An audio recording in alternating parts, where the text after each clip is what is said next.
بسم اللہ الرحمن الرحیم۔ ترجمہ: اللہ کے نام سے شروع جو نہایت مہربان رحمت والا ہے۔ الذي جعل لكم الأرض فراشا والسماء بناء وأنزل من السماء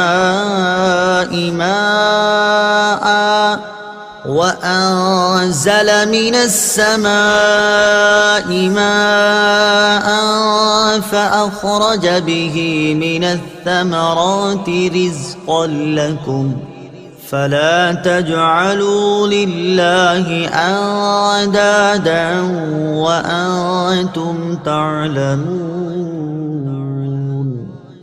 ترجمہ: جس نے تمہارے لیے زمین کو بچھونا اور آسمان کو چھت بنایا، اور اس نے آسمان سے پانی اتارا، پھر اس پانی کے ذریعے تمہارے کھانے کے لیے کئی پھل پیدا کیے، تو تم جان بوجھ کر اللہ کے شریک نہ بناؤ۔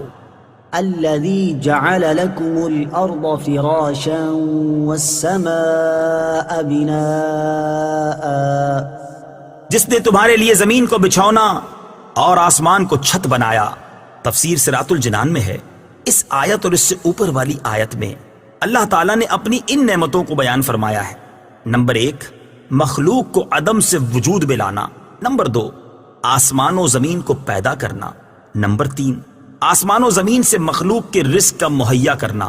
نمبر 4، آسمان سے بارش اتارنا اور زمین سے نباتات اگانا۔ جب آدمی کی زندگی کا ایک ایک لمحہ اور ایک ایک پل اللہ تعالیٰ کی نعمتوں میں ڈوبا ہوا ہے، تو اس مالک حقیقی کو چھوڑ کر کسی اور کا عبادت گزار بننا کس قدر ناشکری ہے۔ یوں ہی ایسے قریب خدا کی یاد سے غفلت بھی کتنی بڑی ناشکری ہے۔ وَإِن كُنتُمْ فِي رَيْبٍ مِّمَّا نَزَّلْنَا عَلَى عَبْدِنَا فَأْتُوا بِسُورَةٍ مِّن مِّثْلِهِ وَادْعُوا شُهَدَاءَكُم مِّن دُونِ اللَّهِ إِن كُنتُمْ صَادِقِينَ۔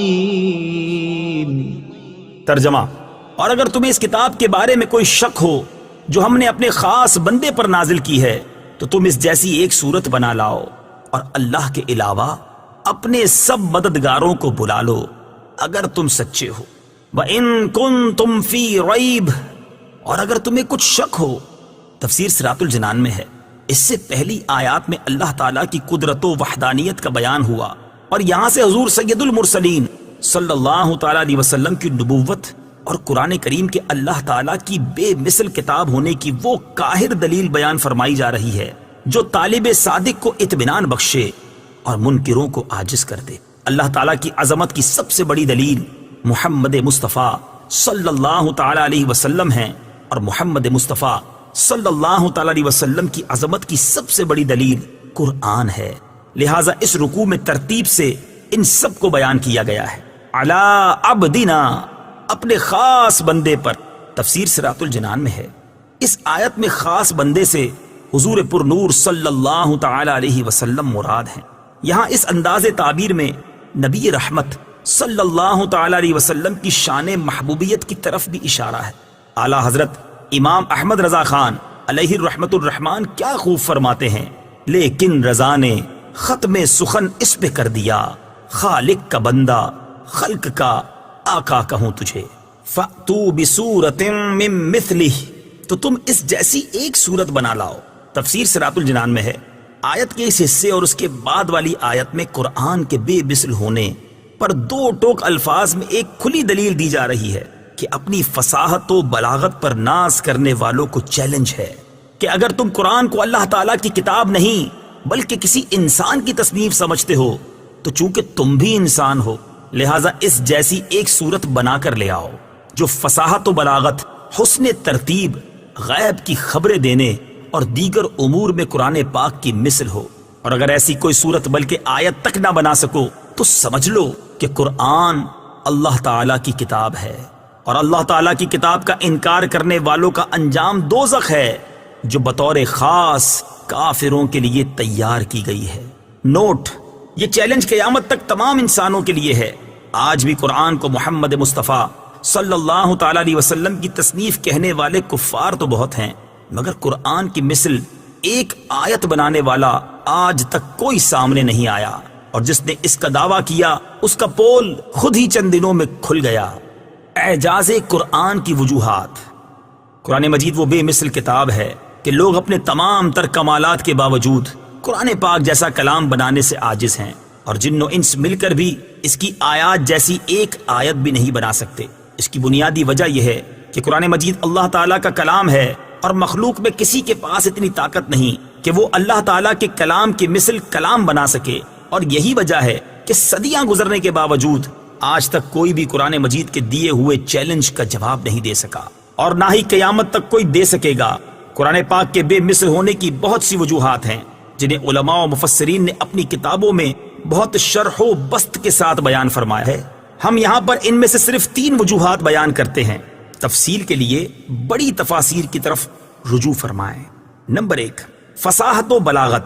عرب کے لوگ فصاحت و بلاغت کے میدان کے شاہ سوار تھے، اور ان کی صفوں میں بہت سے ایسے لوگ موجود تھے جو کہ بلاغت کے فن میں اعلیٰ ترین منصب رکھنے والے، عمدہ الفاظ بولنے والے، چھوٹے اور بڑے جملوں کو بڑی فصاحت سے تیار کرنے والے تھے، اور تھوڑے کلام میں بہترین تصرف کر لیتے تھے، اپنی مراد کو بڑے عمدہ انداز میں بیان کرتے، کلام میں فصاحت و بلاغت کے تمام فنون کی رعایت کرتے، اور ایسے ماہر تھے کہ فصاحت و بلاغت کے جس دروازے سے چاہتے داخل ہو جاتے۔ الغرض دنیا میں ہر طرف ان کی فصاحت و بلاغت کا ڈنکا بجتا تھا، اور لوگ فصاحت و بلاغت میں ان کا مقابلہ کرنے کی تاب نہ رکھتے تھے۔